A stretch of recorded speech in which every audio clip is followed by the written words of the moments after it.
बच्चों, this is video clip number 3। इसमें हम SN1 का स्टीरियो केमिकल एविडेंस पढ़ेंगे। स्टीरियो केमिकल एविडेंस पढ़ेंगे जो हमें बताएगा कि yes it is SN1 reaction. तो सबसे पहले ये देखिए, आपके सामने मैंने एक मॉलिक्यूल बनाया हुआ है अल्काइल हैलाइड का। अब इसमें R1, R2, R3 और एक X ग्रुप है। इसका मतलब है कि चारों के चारों ग्रुप डिफरेंट है।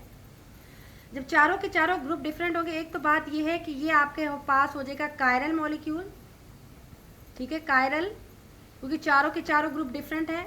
और दूसरी बात है कि इसकी क्या हाइब्रिडाइजेशन हुई हुई है कार्बन की, sp3। ये बात आपने याद रखनी है, ठीक है। अब जब हमारा SN1 मैकेनिज्म में पहला स्टेप होता है तो आपका जो हैलोजन है वो ये वाला हैलोजन का जो बॉन्ड है वो शिफ्ट टूट जाता है, हैलोजन लिविंग ग्रुप बन जाता है, चला गया, कार्बन पे पॉजिटिव चार्ज आ गया। अब कार्बन के साथ देखें जिस पे पॉजिटिव चार्ज है, 3 ग्रुप अटैच है, तीनों डिफरेंट है। अब ये sp3 हाइब्रिडाइज नहीं होगा। अब चूंकि 4 बॉन्ड वाले को हम sp3 हाइब्रिडाइज कहते हैं, तो ये तो 3 बॉन्ड है, तो उसका मतलब है ये sp3 हाइब्रिडाइज नहीं है। अब ये हो गया है sp2 हाइब्रिडाइज और इसका एक जो ऑर्बिटल है वो खाली रह गया है। मैं क्यों कह रही हूँ एक ऑर्बिटल खाली रह गया है? क्योंकि उससे इलेक्ट्रॉन लेके निकल गया हमारा हैलोजन वो इलेक्ट्रॉन लेके निकल गया है। तो हमारे पास जो सामने आपको नजर आ रहा है कार्बोकैटाइन, नाउ यहाँ सिचुएशन अलग है। ये sp3 नहीं sp2 हो गया और इसका जो मैंने एक p ऑर्बिटल यू बनाया हुआ है वो ये शो कर रहा है कि ये खाली है, ये एम्प्टी हो गया है क्योंकि हैलोजन वो इलेक्ट्रॉन लेके चला गया है। अब दूसरे स्टेप में क्या होता था, याद करें SN1 में कि हमारा न्यूक्लियोफाइल अटैक करता था इस कार्बन पे। तो अब देखिए, मैं इसको जरा बीच में बना रही हूँ। R1 group which is different from R2, R2 group which is different from R3, ठीक है। अब यहाँ दूसरे स्टेप में क्या होता था, हमारा न्यूक्लियोफाइल अटैक करता था। अब हम न्यूक्लियोफाइल का जब अटैक कराएंगे सेकेंड स्टेप में, ठीक है, लेट सपोज मैं ये न्यूक्लियोफाइल बना रही हूँ जिसके पास या तो लोन पेयर होगा या उस पर नेगेटिव चार्ज होगा, ठीक है। अब बल्कि मैं इसको यहाँ नहीं बनाती, इसको हम थोड़ा सा बीच में कहीं करके बनाते हैं ताकि मैं आपको इसका अटैक बता सकूं कि कौन सा अटैक जो है वो पॉसिबल है। तो मैं यहाँ नीचे बीच में करके बना रही हूँ, अटैकिंग न्यूक्लियोफाइल को शो करने की कोशिश कर रही हूँ, ठीक है।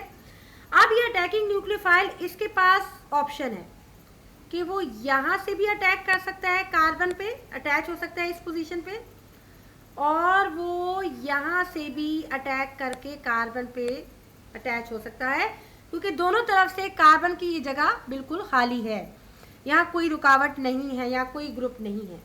अगर मेरे न्यूक्लियोफाइल ने लेफ्ट साइड से अटैक किया और कार्बन के साथ अटैच हुआ, तो बेटा जो प्रोडक्ट बनेगा जरा उसको देखिए। देखें, अगर मेरे न्यूक्लियोफाइल ने लेफ्ट साइड से अटैक किया तो आपके पास ये देखें, ये प्रोडक्ट बनेगा। आप प्रोडक्ट की ज़रा स्टीरियो केमिस्ट्री देखिएगा, आपके पास ये प्रोडक्ट बना, ठीक है, ये जिसको मैं हाईलाइट कर रही हूँ, ये प्रोडक्ट बना, ठीक। अब इसमें आप न्यूक्लियोफाइल की पोजीशन को देखिए और आपका जो लिविंग ग्रुप लगा हुआ था उसकी पोजीशन को देखिए। न्यूक्लियोफाइल लिविंग ग्रुप के बिल्कुल ऑपोजिट लगा हुआ है। इसको हम कहते हैं इन्वर्जन। इन्वर्जन किसे कहते हैं? जब मेरा न्यूक्लियोफाइल लिविंग ग्रुप की बिल्कुल ऑपोजिट साइड से अटैच हो। हमारा लिविंग ग्रुप देखिए यहाँ अटैच था, यहाँ हमारा लिविंग ग्रुप अटैच था, लेकिन हमारा न्यूक्लियोफाइल बिल्कुल इसके ऑपोजिट अटैच हो गया, तो इसको हम कहते हैं इन्वर्जन। और अगर मेरा न्यूक्लियोफाइल राइट साइड से बेटा अटैक करता है, ठीक है, इसके पास ऑप्शन है कि वो राइट से करे या लेफ्ट से करे। अगर लेफ्ट से करेगा तो इन्वर्जन बनेगा, अगर राइट से करेगा तो देखिए क्या बनने वाला है। R1 वही अपनी पोजीशन लेगा, R2 अपनी पोजीशन, R3 अपनी पोजीशन, लेकिन अगर राइट साइड से मेरे न्यूक्लियोफाइल ने अटैक किया है तो न्यूक्लियोफाइल देखिए यहाँ अटैच हो जाएगा।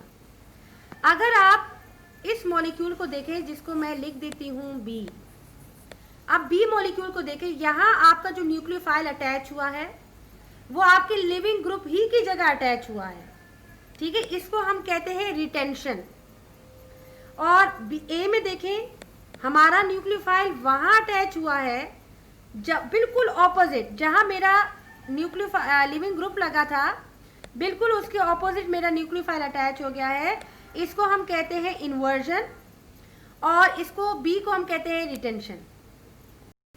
देखिए दोबारा इसको देखते हैं क्लियर करके कि हमारा न्यूक्लियोफाइल अगर लेफ्ट साइड से अटैक कर रहा है, यहाँ ऑप्शन है, यहाँ कोई ग्रुप अटैच नहीं है, तो ये किसी तरफ से या तो लेफ्ट से अटैक करेगा या राइट साइड से अटैक करेगा। ठीक है, और ये जो मैंने डब्बे के अंदर एक मॉलिक्यूल बनाया है ये ओरिजिनल आपका जो मॉलिक्यूल सबस्ट्रेट था।